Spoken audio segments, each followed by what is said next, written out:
देखिए, हिमाचल प्रदेश में अगर हम जनादेश का अगर हम जिक्र करें, अभी हाल ही में जो लोकसभा के चुनाव हुए उसमें भारतीय जनता पार्टी को प्रचंड बहुमत मिला है। यानी कि कांग्रेस पार्टी सत्ता में रहते हुए भी चारों लोकसभा सीटें हारी हैं। अगर हम इस बात को देखें तो अभी जो उपचुनाव हो रहे हैं, इन उपचुनावों में भी नज़ारा तो यही दिखता है, लेकिन प्रदेश सरकार पूरा दबाव में चुनाव करा रही है। और जिस तरह से सरकारी मशीनरी का इस्तेमाल करके वहाँ पर लोगों को धमकियाँ दी जा रही हैं, लोगों को प्रताड़ित किया जा रहा है, मामले दर्ज किए जा रहे हैं, अनावश्यक रूप से लोगों के ऊपर जो है वो केस दर्ज किए जा रहे हैं, ये आज से पहले कभी हुआ नहीं। और मैं इस बात को देख करके हैरान हूँ कि हमारी पार्टी के जो कैंडिडेट हैं उनके पीछे गाड़ियाँ लगा के रखी हैं पुलिस वाले, सिविल ड्रेस में सीआईडी के जो है वो सारा दिन उनका पीछा करते हैं।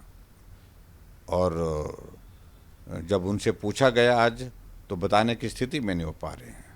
तो ऐसी स्थिति हिमाचल प्रदेश में पैदा की है। और यहाँ तक कि हमारे एक विधायक ने कहा कि जिस तरह से इनका व्यवहार रहा है, जहाँ मुख्यमंत्री की पत्नी चुनाव लड़ रही है और जिस तरह से वहाँ पर उनके साथ व्यवहार किया गया है, वो कह रहे हैं कि मेरी तो जान को खतरा है।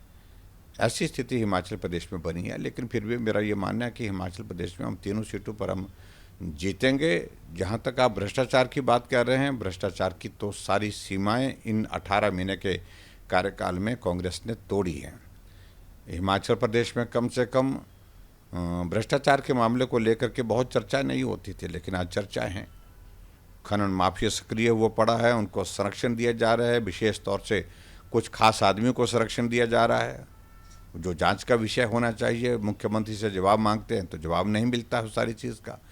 और इसी तरह से जो एक्साइज की पॉलिसी बनाई गई, एक्साइज पॉलिसी को लेकर के जिस प्रकार से बड़े बड़े लोगों को लाभ देने का कोशिश की गई, प्रयास किया गया है, उसमें भी ये हालात पैदा बने हुए हैं कि उसमें भी बहुत ज़्यादा भ्रष्टाचार की आवाज़ें आ रही है, भ्रष्टाचार की बातें ध्यान में आ रही हैं। लेकिन उसके बाद जवाब पूछते हैं तो मुख्यमंत्री जवाब नहीं देते।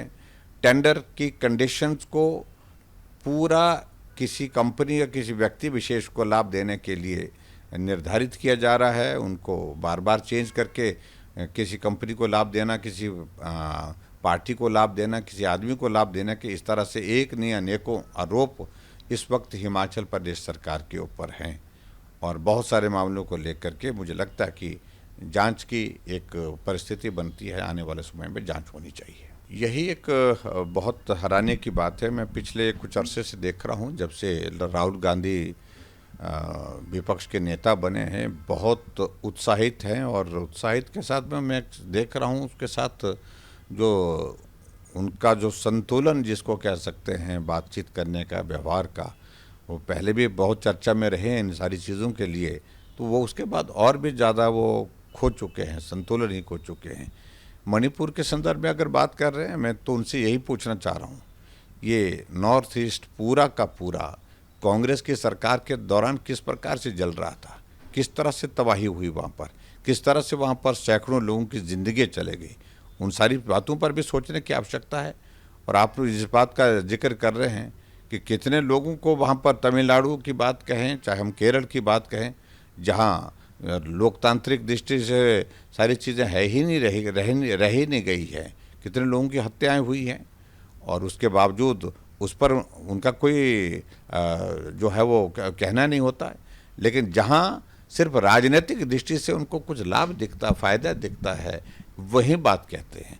और ये भी जो बात कह रहे हैं सिर्फ राजनीतिक मकसद की को हासिल करने के लिए कर रहे हैं।